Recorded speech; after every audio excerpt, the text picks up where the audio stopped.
Welcome to the SES Center's new podcast, Perspectives. We are a New Delhi based think tank, and this podcast is a platform for our researchers to discuss technology policy issues in an accessible format.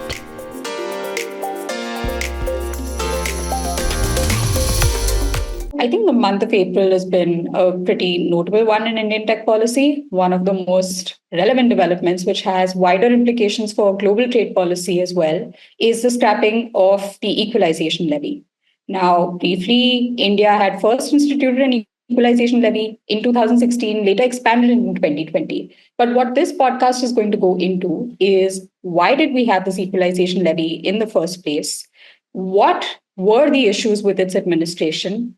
Why is it now suddenly being scrapped? And what are the broader meanings that this has for trade and tech policy? So, coming to you, Chhavi, why don't you kick us off with what exactly is the equalization levy and why did we really need it in the first place? So, why did we need an equalization levy? The answer is pretty simple. The global tax system as it exists was not built for the internet. It was built when companies had physical buildings and offices in the countries they operated in. And based on residence, the tax was imposed. But the internet companies and the tech companies don't work like that. They can be based in US, have servers in Singapore, and generate substantial ad revenue in India. So companies like Meta, Amazon, Google, they all can generate billions of dollars while never stepping foot in that country or operating any office there. So this creates a tax cap or a base erosion tax shifting or a BEPS. And this has been a topic of significant debate globally. So when the discussion was initiated in 2015, OECD came out with a report and they said that tentatively, while there's a global framework still under construction, we can look at three ways to address this issue. We can do it by taxing based on significant economic presence. We can do it by not taxing digital services altogether, or we can impose an equalization levy. India set up a committee on taxation on e-commerce, and this committee recommended that India should go with equalization levy, and that is why it was imposed. So we initially imposed it on ad services in 2016, and this was later expanded in 2020. Yeah, right. So the reason why a lot of people call the equalization levy the Google tax is because the 2016 Finance Act, the first phase of the equalization levy, was charged only on foreign companies that provided digital advertisement services to customers in India, right? So if you were a startup based out of India and you bought some ad space or ad services from a foreign company like Google, then whatever fee that you paid to them, a 6% levy was charged upon it. So your Indian customer had to deduct that 6% and deposit it to the Indian authorities. And that's why people call it the Google tax, because Google is synonymous with online advertisements, right? But in 2020, this equalization levy was expanded to e-commerce companies that are based outside India. And by being based outside India, what we mean is that they don't even have any physical presence, a fixed place of business, or some sort of an agent within the territory of India, right? So they defined e-commerce companies very broadly, and there was a lot of criticism that this definition is so vague that it might include such a vast variety of companies that the second phase of the equalization levy, while it was a lesser amount, it was only 2% that was being charged, but it probably took under its purview a lot more businesses. And that is why these equalization levies became so controversial.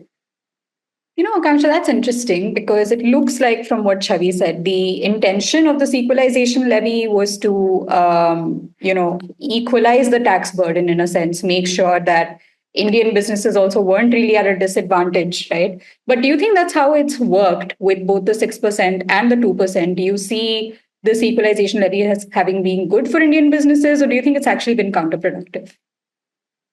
Honestly, the government had stakeholder consultations with businesses in India, and the dominant opinion that came out was that it's actually hurting the ease of doing business in India, and it was hurting Indian companies and Indian businesses. Instead of equalizing the tax burden, what it did was that these foreign companies, whether they were advertisement service providers or e-commerce companies, they were shifting this tax burden to their Indian customers. So they would just include the 6% or 2% equalization levy in the fee or price that they were quoting to your Indian customers.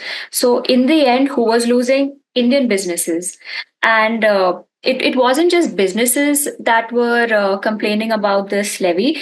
Even other countries like the US have complained that they feel that their businesses were being targeted, that this equalization levy disproportionately affects them, which is true in the sense because a lot of these digital businesses are based out of the US. So even though the intention wasn't to target American companies, there was an intention to cover digital businesses, and that made the US feel like their businesses are being hurt a lot more than any other country.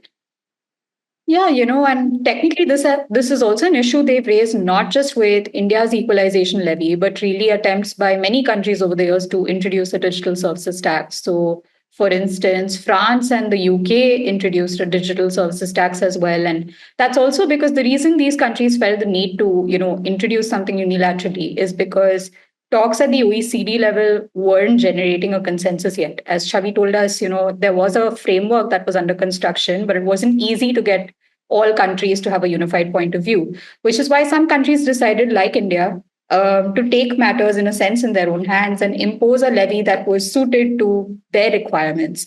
But the US has been definitely one of the most vocal opponents pushing back against such taxes, mainly not just also because it discriminates against their businesses, but they also say it really goes against broader principles of international tax, which need you to avoid double taxation. And in the Indian context, they've taken particular concern with the expansion of the equalization levy, the 2% to e-commerce entities. And in fact, what they ended up doing was also, initiating a Section 301 investigation. And that's usually not good news. What it essentially means is that the US is going to sit and examine a particular measure that you are taking to understand if it unreasonably restricts US commerce. And if that's the conclusion they reach, then they can consider imposing various measures as, sort of a way of hitting back. It can be a tariff or it can be any other restrictive measure, but it's usually something you don't want if you want to be open to global trade. So definitely on a trade front, things have been pretty contentious with the equalization levy. Right. We've already had so much uncertainty with the new tariffs being implemented by the Trump administration, the initial 26% that was charged on India. And just even though there is like a 90-day freeze on the new tariffs, there's still a lot of uncertainty around it, right? Like initially, when the equalization levy was scrapped, a lot of people thought this is India trying to soothe the US and their objections. But the thing is, the 2% levy was scrapped in 2024 April. It's only the 6% levy that has been scrapped now in April 2025. So the scrapping is a part of a broader process, which is in response to what stakeholders have said within India, and just like a general wait and watch sort of an approach where maybe India wants to see what the international community, what multilateral bodies might want to do about the issue of digital businesses and BEPS, as Chhavi mentioned. Yeah, you're certainly right that there's a bigger context behind it, So, for instance, given these India US trade tensions that were taking place in 2021, India and the US actually reached a political agreement. So, basically, while all these trade tensions were playing out at the OECD level, talks were still happening. And a bunch of member countries basically agreed on an interim measure until pillar one of that agreement was in force. Pillar one was basically about reallocation of profits, preventing double taxation. And India and the US reached a similar agreement. Broadly, what this agreement meant was that until this, pillar one OECD agreement came into effect, India could continue to collect the equalization levy. And the US for now would, not push heavily on the Section 301 investigation. But once this agreement took effect, any excess equalization levy that was collected could be offset against, corporate tax liability. So essentially, there was already kind of a recognition on both sides. You can say that this is, a contentious issue. We need to work constructively to move past it.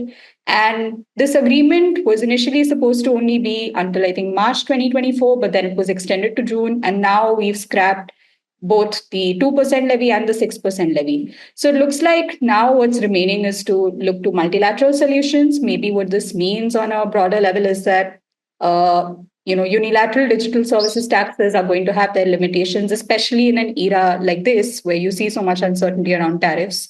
So maybe we need to see what happens at the OECD level. Do we manage to reach a consensus and what that looks like? That's right, Shweta. This will also hopefully help India in its, motivation to simplify income tax procedure and scrapping an extra levy that is over and above other taxes might just be something that is in the right direction to improve ease of doing business.